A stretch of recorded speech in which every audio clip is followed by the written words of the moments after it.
Bismillahirrahmanirrahim. Assalamualaikum warahmatullahi wabarakatuh.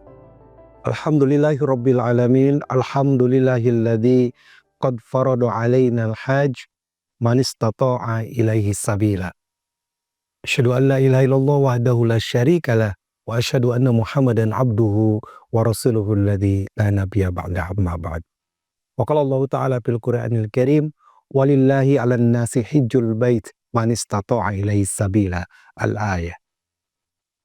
Sahabat-sahabat sekalian, bagaimana pelaksanaan ibadah haji sangat penting kita pahami, tidak sekedar pelaksanaannya, tidak hanya kaifiatnya. Sudah barang tentu itu kita harus pelajari bagaimana cara berihram yang baik, bagaimana saat nanti kita berwukuf, apa amalannya saat kita mabit, bagaimana cara melontar jumroh. Itu adalah kajian fikih yang harus kita pelajari agar kita benar melaksanakannya. Tapi di balik itu semua, agar kita mendapatkan perasaan yang begitu nikmat saat ibadah, agar kita bisa merasakan begitu hadir diri kita dalam setiap aktivitas yang kita lakukan, dan kita bisa merasakan nilai di balik semua ibadah itu, maka kita pahami esensi dari pelaksanaan ibadah haji ini satu persatu. Mari kita rinci, mulai dari awal kita melakukan niat dan mikot. Dalam umroh maupun dalam haji, diawali dengan niat di tempat mikot, dan niat serta bermikot itu dalam keadaan sedang berihram. Ada satu esensi besar dari ibadah haji atau umroh dengan berihram ini. Ihram dari kata harama yahrimu ihraman, artinya terlarang, haram, atau makna lain adalah terhormat. Ada larangan-larangan yang khusus diberikan oleh Allah kepada mereka yang sedang berihram, membedakan dengan mereka yang tidak berihram. Dan tentu ada pelajaran penting dari ihram ini. Satu, kita memakai kain ihram, memakai kain putih. Seolah-olah Allah ingin menyampaikan bahwa setiap orang yang melaksanakan ibadah haji, mereka adalah sama di hadapan Allah. Mereka adalah sejajar di hadapan Allah. Tidak ada pangkat, jabatan, gelar, kedudukan yang semuanya unsur duniawi, tidak ada. Semuanya adalah hamba Allah. Semuanya sama. Kita adalah makhluk Allah yang harus mengabdi kepada Allah. Maka dengan pakaian putih ini menjadi gambaran bahwa tidak ada manusia yang lebih hebat satu sama lain. Tidak ada manusia yang lebih dia dianggap terhormat satu sama lain, kecuali ketika dengan haji itu mereka kembali dalam keadaan bertakwa. Fatazawwadu fa inna khairaz zadi taqwa. Maka bekal sebaik-baiknya bekal bagi seorang yang berhaji adalah takwa. Dan pakaian takwa itulah pakaian ihram yang dipakai yang menunjukkan seseorang takut kepada Allah Subhanahu wa taala. Sahabat sekalian, yang kedua dari kain ihram ini mengajarkan kita ketika kita berumrah, ketika kita berhaji, kita melepas segala pakaian duniawi kita. Sebagaimana kita melepas pakaian kita yang berjahit, kita melepas jaket kita, melepas kemeja kita, melepas celana kita, melepas kaos dalam kita, bahkan semua pakaian dalam kita lepas. Hanya dua hal ini menunjukkan kita melepaskan segala aksesoris dunia ini. Mungkin ada di antara kita seorang jenderal, seorang pejabat, seorang pengusaha, seorang konglomerat, seorang yang kaya raya terhormat. Tidak ada bedanya dengan yang lain dengan pakaian ihram ini. Semua berwarna putih, semua memakai kain yang tidak berjahit, yang bentuknya sama, yang berwarna putih. Ini esensi kedua dari kita berihram. Yang ketiga, ihram ini juga menunjukkan siapa diri kita sesungguhnya. Sebagai manusia, kita akan pulang kepada Allah, tidak ada yang kita bawa. Tidak ada dunia ini yang kita pakai. Bahkan ketika seorang punya pakaian yang mewah, punya baju yang sangat mahal, baju itu tidak akan dibawa ketika dia meninggal. Yang dibawa hanya dua helai kain kafan, sebagaimana dua helai kain ihram yang dipakai saat berhaji. Hanya dua helai itu saja. Itu yang kita pakai. Kain yang sederhana. Bahkan kain kafan itu harganya sangat murah. Kainnya kualitas rendah. Itulah sederhananya kita pulang kepada Allah. Bahkan kita pulang kepada Allah aurianan, tidak berpakaian. Disimbolkanlah ketika berihram bahu sebelah kanan kita buka, sebelah kiri tertutup. Kenapa dibuka? Ini simbol sesungguhnya kita pulang kepada Allah tanpa berpakaian. Bahkan kita akan sibuk nanti dengan amal-amal kita karena kita harus pertanggungjawabkan di hadapan Allah Subhanahu wa taala. Itulah yang pertama kita berihram. Setelah itu, saat kita berhaji, kita akan berangkat ke Arafah. Setelah kita melafadzkan niat, setelah kita memakai kain ihram, maka kita menjaga semua larangan ihram untuk menuju ke Muzdalifah, ke Arafah, ke Mina, dan semua prosesi haji sampai selesai tahallul nanti. Ketika kita berihram itu, kita diperintahkan menjaga larangan ihram. Benar, larangannya tidak boleh memakai wangian, tidak boleh menggunting kuku, memotong rambut, ini itu unsur duniawi. Tapi terlebih adalah bagaimana kita diberikan pelajaran oleh Rasulullah, jangan sampai kita melanggar aturan Allah. Ketika menjaga, menggunting kuku saja kita tidak berani. Ketika ada seekor lalat saja kita tidak berani bunuh karena takut terkena dampak. Maka harusnya dalam kehidupan kita bisa menjaga diri kita dari semua yang merusak amal-amal kita.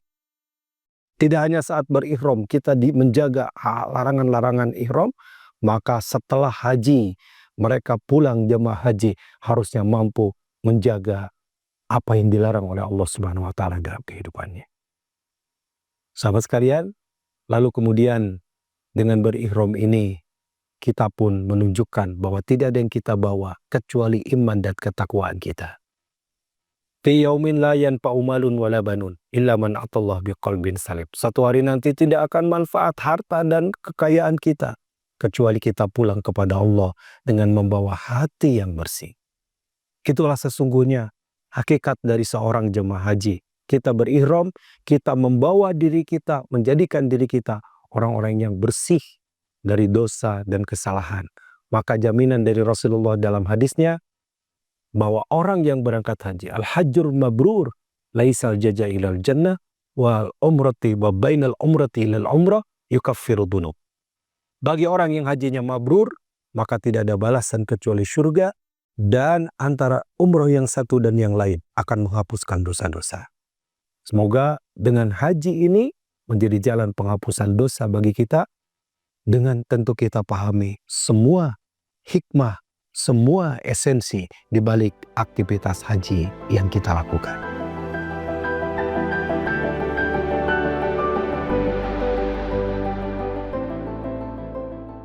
Sahabat sekalian, ibadah haji adalah ibadah yang harus benar-benar kita siapkan dengan baik. Kenapa?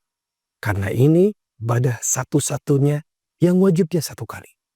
Kalau sholat, kita sehari 5 waktu. Kalau puasa wajib setiap tahun kita ketemu bulan Ramadan. Kalau zakat, setiap harta kita sudah nisab harus kita zakati. Dan kewajiban itu terus berulang ada. Tapi haji cukup sekali-kalinya. Maka yang sekalinya ini kita jangan sampai gagal.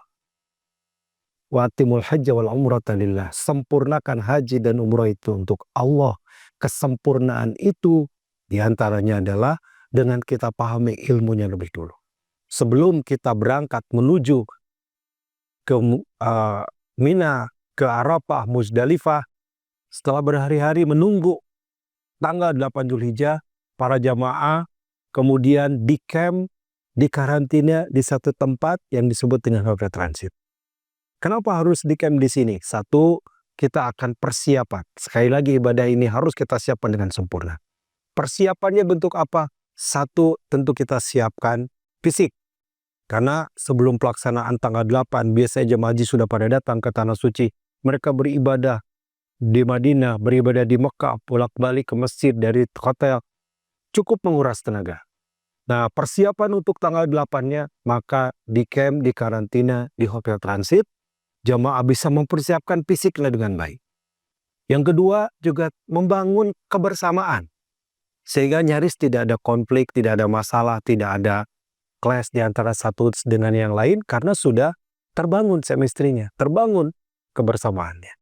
Yang ketiga, ini yang juga jauh lebih penting selain persiapan fisik kita, dengan kita mempersiapkan diri kita, persiapkan juga hati kita dengan kebersamaan kita adalah persiapan ilmu.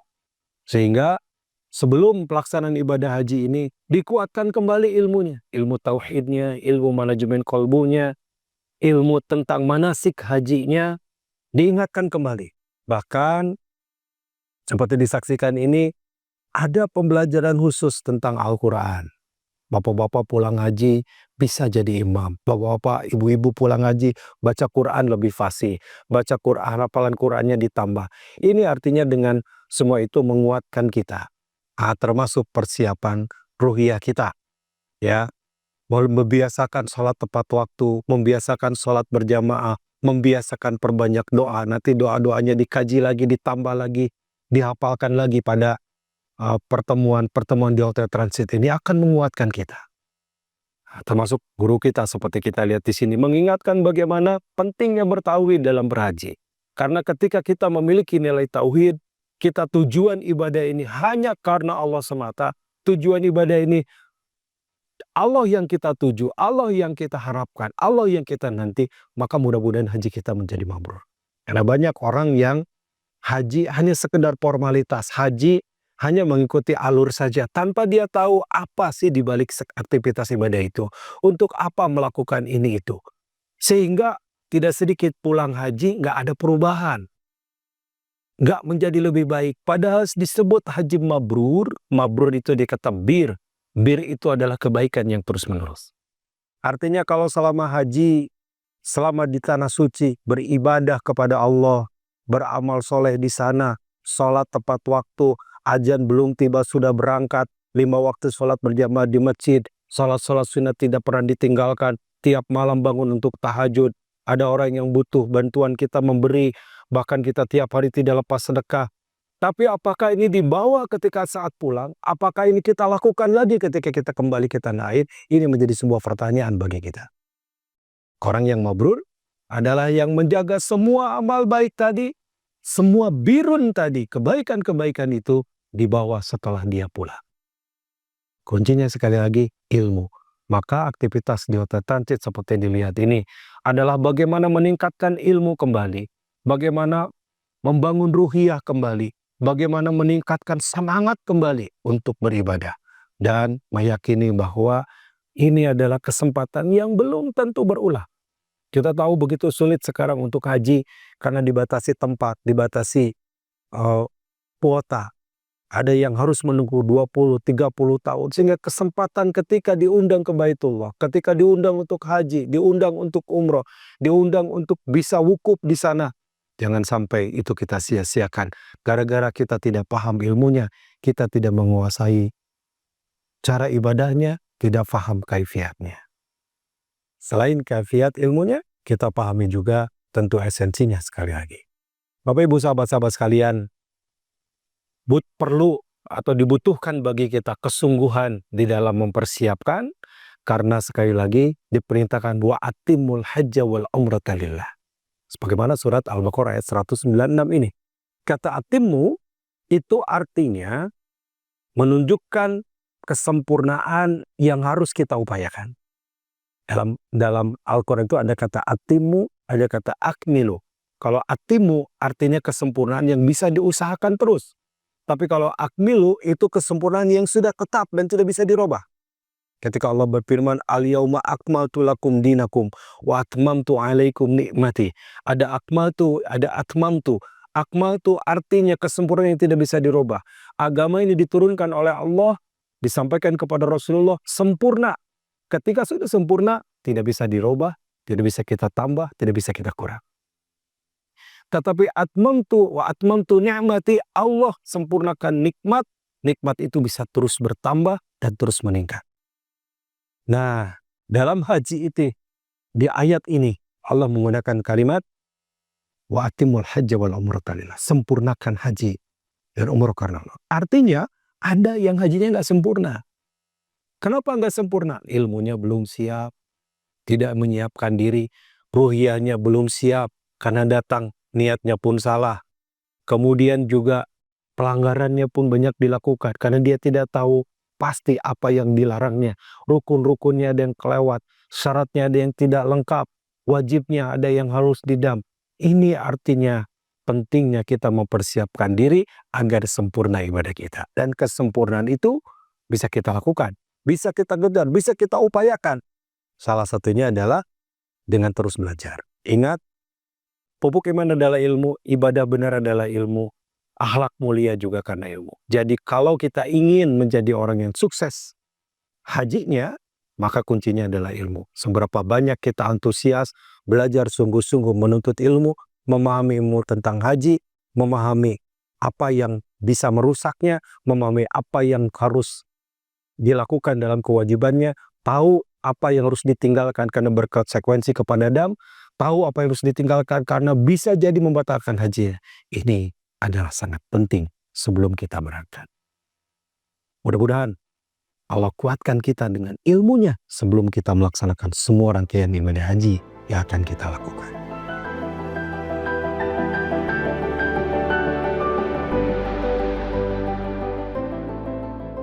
Sahabat MG, puncak dari haji adalah wukuf di Arafah. Apa yang dimaksud dengan wukuf? Wukuf dari kata waqafa yaqifutif, artinya diam atau berhenti. Tapi tidak sekedar berhenti, tidak sekedar diam, tidak melakukan apapun. Tapi diamnya diam aktif. Aktif apa? Aktif beribadah, berdoa, berzikir, dan memohon kepada Allah Subhanahu wa Ta'ala. Memohon ampunan, memohon dikabulkannya doa, dan seterusnya. Kita saksikan sekarang berada di area Arafah. Arafah itu diambil dari kata bahasa Arab, dari kata Arafah ya'rifu, artinya tahu, mengenal, mengetahui. Seseorang yang berada di Arafah, dia adalah orang yang tahu dan mengenal bagaimana Arafah itu menjadi bagian yang penting dalam ibadah haji. Sejarahnya bukan hanya sekedar pada masa Rasulullah, bukan pada Nabi Ibrahim, bahkan pada masa Nabi Adam. Nabi Adamlah yang pertama kali datang ke tempat ini saat bertemu dengan Siti Hawa di satu tempat yang namanya Zabar Rahmah yang ada di area Arafah ini. Lalu kemudian Rasulullah SAW bersabda dalam hadisnya, Al-Hajjul Arafah, haji adalah wukuf di Arafah. Di sini nanti para jemaah haji secara kaifiat pelaksanaan haji, mereka akan berwukuf, diawali dengan masuk seperti kita lihat tayangannya, masuk ke area Arafah di pagi hari, lalu melakukan berbagai persiapan yang diharapkan dengan persiapan itu saat nanti puncak haji dengan wukuf sangat maksimal ibadahnya. Kita lihat fasilitasnya juga begitu indah, begitu lengkap, begitu nyaman. Tidak lain agar para jamaah ini bisa menikmati ibadah ini dengan khusyuk, dengan benar-benar tawadhu di hadapan Allah dan benar-benar mendekatkan diri kepada Allah. Sehingga tercapailah apa yang disebutkan oleh Rasulullah, Al-Hajjul Arafah. Haji itu adalah wukuf di Arafah. Inilah puncaknya ibadah haji. Dimulai masuk pagi-pagi, lalu kemudian menunggu zuhur. Karena aktivitas utamanya dilakukan di waktu zuhur. Ketika zuhur tiba, zuhur berkumandang, maka para jamaah mengikuti atau mendengarkan khutbah Arafah. Yang dulu Rasulullah SAW pun berkhutbah di Arafah sebagai nasihat beliau kepada kita umatnya, dan juga bekal Rasulullah bekal dari Rasulullah bagi kita sebelum Rasulullah meninggalkan dunia yang fana saat itu, karena Rasulullah melakukan haji wada atau haji yang terakhir. Sekali lagi, fasilitas yang lengkap ini bukan untuk kemudian membuat leha-leha, bukan untuk memanjakan jamaah, tetapi lebih untuk memberikan kemudahan dan kekhusyuan di dalam ibadah. Karena hakikatnya haji itu adalah Arafah. Ada orang-orang yang tidak sempat berwukuf sekalipun sudah tinggal puluhan tahun di Mekah, sudah pernah lama tinggal, bahkan punya izin tinggal di sana, pernah ke Masjidil Haram bolak-balik, tapi dia tidak pernah wukuf di Arafah, maka dia tidak pernah mendapatkan predikat haji. Karena haji itu Al-Hajjul Arafah, kata Rasulullah dalam hadis riwayat Imam Muslim. Maka setelah mendengarkan khutbah, lalu dilakukan sholat zuhur dan sholat asar berjamaah, para jemaah kemudian bisa melaksanakan wukuf. Wukuf diisi dengan permohonan ampun kepada Allah. Itu yang paling penting. Diisi dengan meminta ampun kepada Allah dengan sungguh-sungguh. Dengan tempat yang juga terbatas sekalipun fasilitasnya. Seperti kita lihat memakai tenda yang nyaman, memakai tempat tidur yang nyaman, memakai kursi yang nyaman bagi yang tidak bisa duduk di bawah. Tetapi tentu berbeda dengan tempat-tempat yang lebih besar dari itu, berbeda dengan di rumah kita. Nah, sekali lagi, kita bukan bicara mewah tidaknya fasilitas, tapi bagaimana kita bisa memahami semua itu bagian dari takarub kita kepada Allah. Maka apa yang dilakukan oleh seorang jemaah haji di Arafah? Awal pertamanya, mereka harus perbanyak taubat. Arafah artinya mengenal, maka seorang jemaah yang berukuf, dia hendaknya mengenal dirinya, mengetahui segala kekurangan diri, segala kelemahan diri, segala kesalahan diri. Karena dengan itu, dia bisa mentobati kesalahan-kesalahannya. Maka pantaslah kemudian Allah berfirman di dalam hadits qudsi, aku malu. Malunya Allah tentu beda dengan kita makhluknya. Aku malu kalau melihat hambaku yang berada di Arafah, mereka datang kusut masai memakai pakaian yang sederhana, kusut masai dengan mereka berdebu dan memohon kepadaku. Aku malu kalau tidak aku kabulkan. Ini tempat yang mustajab. Sehari dalam 1 tahun yang tidak ada bandingannya. Yang Rasulullah pun tidak menyebutkan berapa jumlah malaikat yang turun pada hari itu, saking banyaknya malaikat yang turun di Arafah pada hari Arafah nanti. Maka bagi para jemaah haji, memintalah dengan sungguh-sungguh kepada Allah. Berdoalah dengan sepenuh hati. Bahkan sebaiknya persiapkan doa itu sebelum kita berangkat haji. Persiapkan siapa yang akan kita doakan sebelum kita berangkat. Kita punya waktu yang sangat panjang untuk bisa melakukan doa dari ba'da zawal atau ba'da zuhur sampai menjelang maghrib. Sangat panjang, bisa 5-6 jam. Itu kita berdoa dan berzikir. Dan harusnya dimanfaatkan dengan baik. Tidak sedikit mereka yang hanya jalan-jalan mencari kerabat, pergi ke sana kemari mencari temannya, kemudian hanya foto-foto atau merokok. Sayang sekali. Ini saat yang mustajab, yang dinanti bahkan oleh jutaan orang di seluruh dunia. Bahkan ada yang tidak sempat dan hanya baru mimpi datang ke Tanah Suci. Maka ketika kita diundang, ketika kita hadir di Arafah seperti ini, gunakanlah benar-benar untuk jalan dekat kepada Allah. Di antara yang kita harapkan, mohon ampunan kepada Allah. Kita makhluk yang tidak lepas dari salah dan dosa. Kita makhluk yang tidak pernah lepas dari keburukan. Tapi Allah membukakan pintu maaf yang begitu besar di Arafah ini, dan Allah menyiapkan pengabulan doa yang begitu luas. Agar siapa yang berdoa dikabulkan. Agar siapa yang memohon ampun dimohonkan ampun. Demikian juga turunnya jutaan, miliaran, dan jumlah yang tidak terhitung malaikat yang turun pada hari itu. Menunjukkan begitu mulia hari Arafah itu. Mencita-citalah, memintalah, mohonlah kepada Allah agar Allah menakdirkan kita bisa berwukuf di Arafah ini. Al-Hajjul Arafah. Haji adalah wukuf di Arafah. Arafah, bukti dari kebesaran keagungan ajaran Islam. Arafah merupakan bukti pertemuan Siti Hajar dan Siti Hawa dan Nabi Adam dulu. Bukti bagaimana pertemuan juga segala kebaikan dan rahmat Allah di sana. Arafah adalah saat pelantikan jemaah haji. Mereka dilantik menjadi seorang haji, menjadi seorang haja ketika dia sampai di Arafah. Dan Arafah adalah saat pengampunan setiap dosa-dosa kita. Semoga kita sempat berwukuf di Arafah untuk memohonkan ampun dan meraih gelar haji mabrur mabrur.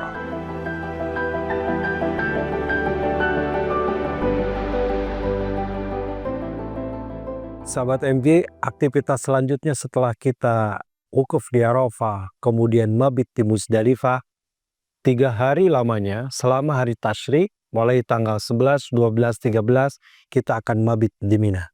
Mabit artinya bermalam. Inilah tenda, inilah suasana Mina yang semua jemaah pada tanggal tersebut tumplak. Jutaan orang akan datang ke tempat ini, mereka bermalam di sini dan melakukan beberapa aktivitas ibadah. Apa yang dilakukan? 1, melaksanakan sholat 5 waktu dengan di kosor tanpa dijama. Tentu ini hal yang tidak biasa, karena kalau kita menjama kosor atau menjama tanpa kosor, ini kosor tapi tidak dijama. Di sholat duhur 2 rakaat, asar 2 rakaat, maghrib 3 rakaat, isya 2 rakaat, masing-masing pada waktunya. Lalu mereka juga melakukan mabit bermalam yang tidak biasa tentunya. Biasa mungkin kita ketika haji bermalam di penginapan atau bermalam di hotel transit atau bermalam di hotel yang ada di Mekah maupun di Madinah. Tetapi ketika di Mina ini kita tidur di tenda. Itu pun yang dilakukan oleh Rasulullah dulu dengan para sahabat. Bahkan ada sahabat yang tidak membawa tenda, mereka tidur hanya di bawah pohon kurma. Mereka tidur hanya di atas batu atau di beberapa tempat gurun pasir saat itu di Mina. Seolah-olah Rasulullah ingin mengajarkan kepada kita bagaimana Mina ini pengorbanan keluarga teladan, yaitu keluarga Nabi Ibrahim alaihissalam. Karena tepat di Mina ini, wilayah Mina ini ada satu tempat yang namanya Jabal Kurban. Yang itu merupakan tempat dulu Nabi Ibrahim menyembelih Nabi Ismail yang Allah ganti kemudian dengan seekor kambing atau seekor gibas. Peristiwa ini kemudian menjadikan tempat di sini para jemaah haji mabit berhari-hari untuk melakukan amaliyah yang namanya melontar jumrah. Ada jumrah ula, wusta, dan aqabah. Melontar jumrah ini dilakukan selama 3 hari, tanggal 11, 12, 13. Itu secara praktek fikih, tapi mari kita pahami ada apa di balik peristiwa atau kejadian yang ada di Mina ini.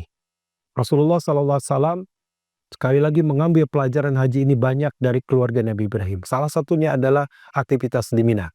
Aktivitas di Mina selain tadi sholat, memperbanyak zikir, kemudian juga di sana bisa jamaah mendapatkan ilmu tausiah dari ustadz, dari pembimbing ibadahnya, adalah melakukan melontar jumrah.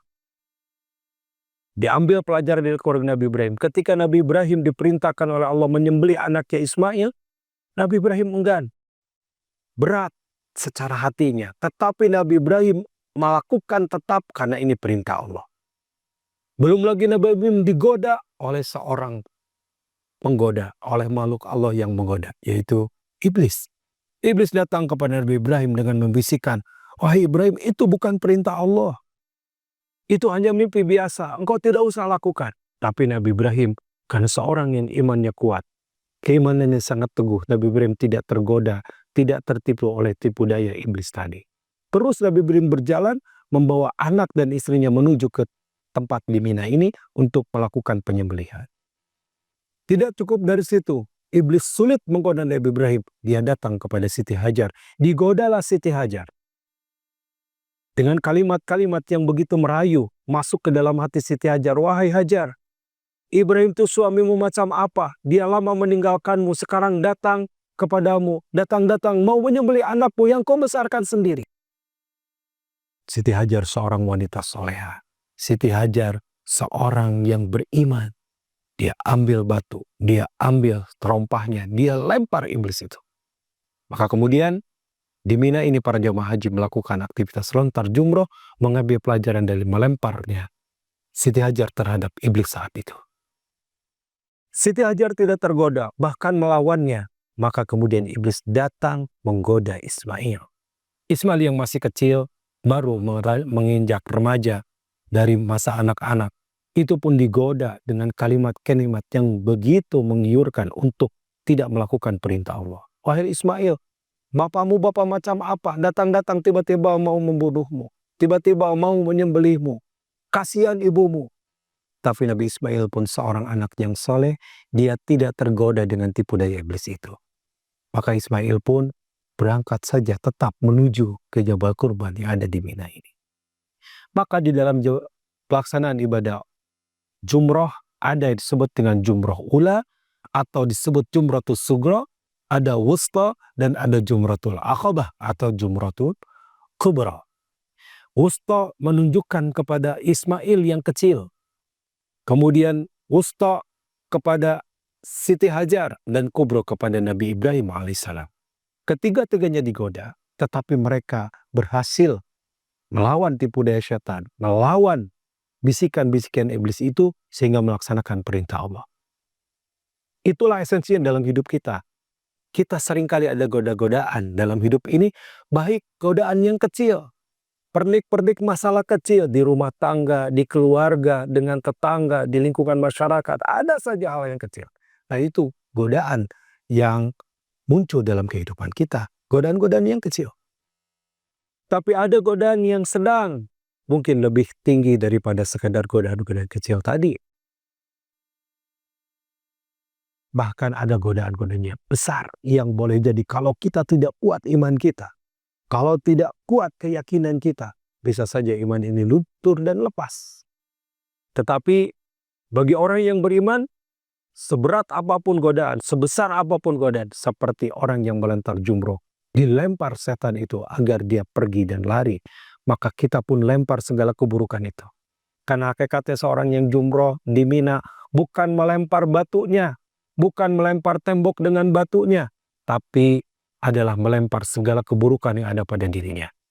Melempar kedengkian dalam dirinya, membuang segala kesombongan dalam hatinya, membuang segala keangkuhan dalam dirinya, membuang segala yang merasa diri lebih hebat, padahal dia nggak ada apa-apanya. Membuang rasa dendam kepada saudara kaum muslimin, membuang rasa dengki kepada saudara kaum muslimin, dan membuang segala keserakahan dalam jiwanya. Maka kalau itu sudah dibuang, dilepaskan, maka jemaah haji pulang, dia pantas dalam keadaan orang yang bersih, tidak membawa dosa, bersih, sudah dihapuskan oleh Allah dosa-dosanya. Maka pantas dia menjadi orang yang layak masuk ke dalam surga. Al-hajjur mabrur, laisa jazaa'il jannah. Haji mabrur, tidak ada balasan kecuali surga.